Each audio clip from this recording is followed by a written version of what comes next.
목표는 반짝이는 별과 같아서 언제나 그 자리에 있다. 하지만 어려움은 흘러가는 구름과 같아서 잠시 머물다 사라진다. 그러므로 목표에서 눈을 떼지 말아라.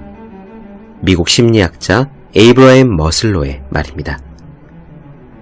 제가 자전거를 처음 배우던 날의 일이었습니다. 저는 운동장 한가운데서 자전거를 타고 있었더랬어요. 저쪽 편 운동장 끝에 축구 골대가 보였죠. 저는 축구 골대를 향하고 있었습니다. 물론 대략 운동장 절반 정도의 거리가 남아있긴 했어요. 하지만 저의 자전거 앞바퀴는 골대를 향해 있었고 자전거는 제법 속도를 낸 상태였고 저는 넘어지지 않으려 기계처럼 페달을 밟았습니다. 그리고 무엇보다 제 두 눈은 골대에 박혀 있었죠. 그리고 조금 있다가 쾅! 자전거가 골대 기둥의 정면으로 부딪혔습니다. 저는 차라리 다른 곳을 보았어야 했어요. 하지만 두려움에 사로잡힌 저는 그 두려움의 대상인 골대에서 시선을 떼지 못했던 겁니다. 저의 두 눈이 골대를 보고 있었기에 자전거는 눈이 향하는 곳으로 굴러갔지요. 장애물이 아무리 두렵더라도 운전자는 장애물이 아니라 가야 할 길을 보아야 합니다. 공부도 마찬가지입니다. 사람은 누구나 주목하는 것에 끌리게 되어 있습니다. 장애물을 보는 사람은 장애물에 부딪히고 목표를 보는 사람은 목표에 닿습니다. 책상 위에 놓기만 해도 공부하고 싶어지는 365 혼공 캘린더.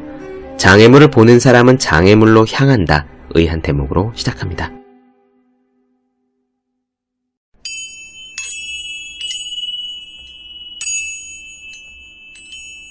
네, 안녕하세요. 본격 공부작업 팟캐스트 서울대는 어떻게 공부하는가 한지우입니다. 우리는 지금 빈센트 반 고흐의 반 고흐 영혼의 편지 살펴보고 있습니다. 고흐는 그림을 그리기 시작한 지 얼마 지나지 않아 부모님이 계신 집으로 잠깐 돌아와요. 여기서 자신의 사촌인 K라는 여인에게 반해 구혼을 하지만 아주 냉정하게 거절을 당하죠. 뿐만 아니라 이 사건으로 가족과 친척들 모두에게 비난을 받게 됩니다. 쉽게 말해 그 전까지는 그냥 자기 앞가림을 못하는 맏아들 정도였는데 이제는 집안의 문제거리가 되는 거죠. 게다가 아버지와의 갈등이 극심해져서요. 고은은 이 즈음에 목사였던 아버지에게 자신은 교회에 나가지 않겠다고 선언하기도 합니다. 이렇게 힘든 시기, 힘든 일들에 부딪혀서도 고은은 좌절하지 않았어요. 오늘 들려드릴 내용들에서는 저항에 대처하는 고흐의 자세가 드러납니다. 이 저항의 대상에는 여러 가지가 포함될 거예요. 경제적인 고난, 가족의 비난, 진로에 대한 고민, 그리고 미술에 대한 고군분투, 게다가 K라는 여인과의 사랑에 대한 저항까지. 우리도 살면서 많은 어려움들을 겪습니다. 우리가 원하는 대로 안 되는 것들이 매우 많죠. 아니, 원하는 대로 잘 되는 삶이란 것이 과연 존재할까 싶을 정도로 삶은 우리의 기대와 예측을 벗어납니다. 그런 저항에 어떻게 대처해야 할까요? 사람마다 다르겠습니다만 적어도 빈센트 반 고흐는 그 저항에 주눅들진 않았습니다. 좌절하지도 않았고 성공 가능성을 자잘하게 혹은 꼼꼼하게 계산하지도 않았습니다. 겁먹지 않고 그저 온 힘을 다해 정면으로 부딪혀 나아갑니다. 마치 거센 파도를 향해 곧장 부딪혀가는 작은 배의 선장이 연상되기도 하는데요. 이런 대담한 용기가 가능했던 것은 기본적으로 고흐가 굉장히 열심히 노력했기 때문입니다. 저는 자신감을 잃었다고 질문을 던져오시는 분들의 이야기를 종종 들었어요. 시험에 떨어졌건, 사업에 실패했건, 취직이 안 되었건 말이죠. 자신감을 끌어올리기 위한 많은 방법들이 있겠지만 그 중에 가장 기본적이고 가장 절대적인 방법은 바로 이겁니다. 굉장히 열심히 노력하는 것. 그렇게 노력할 때만이 가슴 깊은 곳에서 성공에 대한 확신이 생기고요. 그 확신이 자신감으로 변해요. 그럼 오늘의 이야기 시작하겠습니다.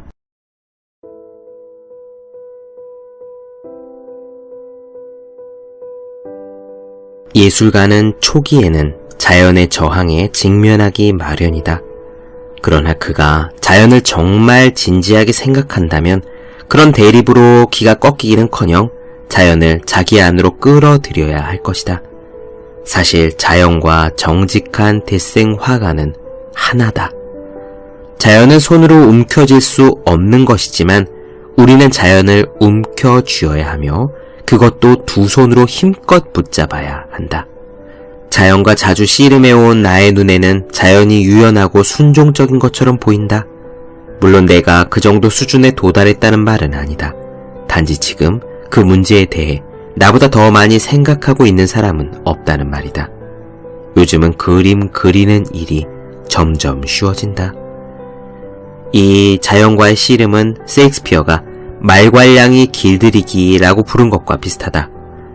많은 분야에서 공통된 얘기겠지만 특히 대생에서는 꾸준함이 항복보다 낫다고 생각한다. 너에게 꼭 하고 싶은 말이 있다. 어쩌면 이미 알고 있어서 새로운 소식이 아닐지도 모르겠다. 올 여름 나는 K를 사랑하게 되었다. 이 감정은 K가 나에게 가장 가까운 사람이고 내가 K에 가장 가까운 사람인 것 같다 라는 말로밖에 표현할 수 없을 것 같다. 그녀에게도 그렇게 고백했지. 그러나 그녀는 내 마음을 받아들일 수 없다고 했다. 그래서 이제 어떻게 해야 좋을지 심각한 딜레마에 빠져 있다. 절대 안 된다는 대답을 들을 때 포기해야 할 것일까? 아니면 희망을 갖고 포기하지 말아야 할까? 나는 후자를 선택했다. 절대 안 된다는 그녀의 입장 때문에 앞이 막혀 있는 건 사실이지만 그 선택을 후회하진 않는다. 그 때문에 인생의 자잘한 고충에 직면하게 되었다. 그런 고충을 책에서 접한다면 재미있을지도 모르겠지만 직접 경험하고 보니 결코 유쾌하진 않다. 그렇다고 해서 체념하거나 용기를 잃지 않은 걸 다행으로 여긴다. 어떤 일을 하지 않는 방법 따위는 그런 생각이 있는 사람들이나 배우라지. 너도 이런 경우에 우리가 할 수 있는 일, 해도 되는 일, 해야만 하는 일에 대해 말하는 것이 놀랄 만큼 어렵다는 건 알고 있을 것이다. 여하튼 우리는 가만히 앉아서 빈둥대서는 안 되며 여기저기 돌아다니면서 무언가를 찾아내야 한다. 이 사랑이 시작될 때부터 내 존재를 주저없이 내던지지 않는다면 아무런 승산도 없다는 걸 알고 있었다. 사실 그렇게 나를 던진다 해도 승산은 아주 희박하지. 주어진 기회가 크거나 작은 것은 내 능력 밖의 일이 아니겠니? 우리가 사랑에 빠질 때 그것을 이룰 가능성을 미리 헤아려야 하는 걸까? 이 문제를 그렇게 할 수 있을까? 그래서는 안 될 게다. 어떤 계산도 있을 수 없지. 우리는 그저 사랑하기 때문에 사랑하는 거니까. 우리가 사랑에 빠진다는 것은 얼마나 대단한 일이냐. 태호야, 우리가 사랑에 빠졌다면 그냥 사랑에 빠진 것이고 그게 전부 아니겠니? 그러니 시리에 빠지거나 감정을 억제하거나 불빛을 꺼버리지 말고 맑은 머리를 유지하도록 하자. 그리고 신이여 고맙습니다. 저는 사랑에 빠졌습니다. 하고 말하자. 그림 몇 점을 너에게 보낸다. 그걸 보면 하이케 마을의 풍경을 떠올릴 거다.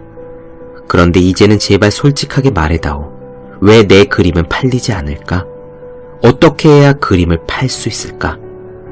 돈을 좀 벌었으면 좋겠다. K로부터 절대 안 된다는 대답을 확인하기 위해 찾아갈 경비가 필요하다.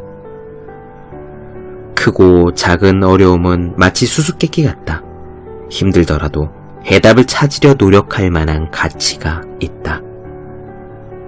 이유도 없이 불평만 일삼는 행운아들. 그들은 나를 가리켜 우울한 놈이라고 한다. 그러니 내가 절대 안 된다는 대답을 들은 것을 축하해달라고 너에게 부탁하고 싶다. 사람들은 말하건대 바다로 나가면 익사할 위험이 크다고 하지만 나는 부인한다. 그 말이 전적으로 틀렸다고 생각하지는 않는다. 단지 위험의 한가운데 안전이 있다는 사실을 사람들은 까맣게 잊어버리는 것 같다. 크리스마스에 아버지와 격하게 말다툼을 했는데 아버지께서는 내가 집을 떠나는 게 좋겠다고 하시더라. 얼마나 확고하게 말씀하시던지 그 얘기를 듣고 바로 집에서 나와버렸다. 다툼의 원인은 내가 교회에 가지 않았다는 데 있다. 하지만 그 뒤에는 K와 있었던 일을 포함하여 훨씬 더 많은 문제가 있지. 이제 침몰하느냐 헤엄쳐 건너가느냐 하는 심각한 상황에 처하긴 했지만 언젠가는 겪어야 할 일이다. 내가 그때 무슨 말을 해야 했겠니? 단지 문제들이 생각보다 일찍 터졌을 뿐이다. 나는 아버지와 너무 다른 견해를 가지고 있어서 우리의 관계를 회복하기는 힘들 것 같다. 이제 내 앞에는 힘겨운 시간들이 기다리고 있다. 파도가 몹시 높게 밀려와서 내 키를 넘어설 정도가 될지도 모르지. 내가 어떻게 할 수 있겠니? 하지만 나의 전투는 계속될 것이고 삶을 소중히 여기면서 그 싸움에서 이겨서 최상의 것을 얻어내기 위해 나는 노력할 거다. 내가 짐작할 수 있겠지만 나는 걱정이 아주 많다. 하지만 한편으로는 다시 돌아갈 수 없을 정도로 밀고 나간 것에 만족감을 느끼기도 한다. 앞길이 험난하긴 하겠지만 이제 내 앞만 바라보게 되었으니까. 대호야, 그래서 너에게 부탁하고 싶은 것이 있구나. 내게 큰 불편을 초래하지 않는 한에서 가능한 만큼의 돈을 가끔이라도 내게 보내달라고 말이다. 여유가 된다면 다른 사람에게 주기보다는 내게 보내다오. 경제적인 문제까지 모배의 신세를 져서는 안 되지 않겠니? 곧 더 자세히 쓰겠지만 일이 이렇게까지 되어버린 것을 불행이라 생각하지는 않는다. 오히려 이렇게 온갖 감정이 교차하는 어려움 속에서도 나는 차분함을 느낀다. 위험의 한가운데에 안전한 곳이 있는 법이지. 우리가 무언가 시도할 용기가 없다면 이 삶이 도대체 무슨 의미가 있겠니? 열심히 노력하다가 갑자기 나태해지고 잘 참다가 조급해지고 또 희망에 부풀었다가 절망에 빠지는 일이 또다시 반복되고 있다. 그래도 계속해서 노력하면 수채화를 더 잘 이해할 수 있을 것이다. 그게 쉬운 일이었다면 그 속에서 아무런 즐거움도 얻을 수 없었겠지. 그러니 나는 계속해서 그림을 그려야겠다.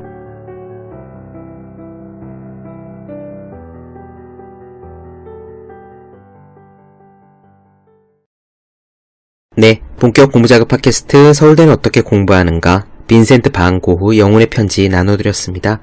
더 많은 이야기가 궁금하신 분들, 질문사항 있으신 분들은 제 네이버 블로그 생의 즐거운 편지, 다음 카카오 브런치 한재회 브런치, 인스타그램 해시태그 서울대는 어떻게 공부하는가, 또 유튜브에서 서울대는 어떻게 공부하는가 검색해주시면 좋겠습니다.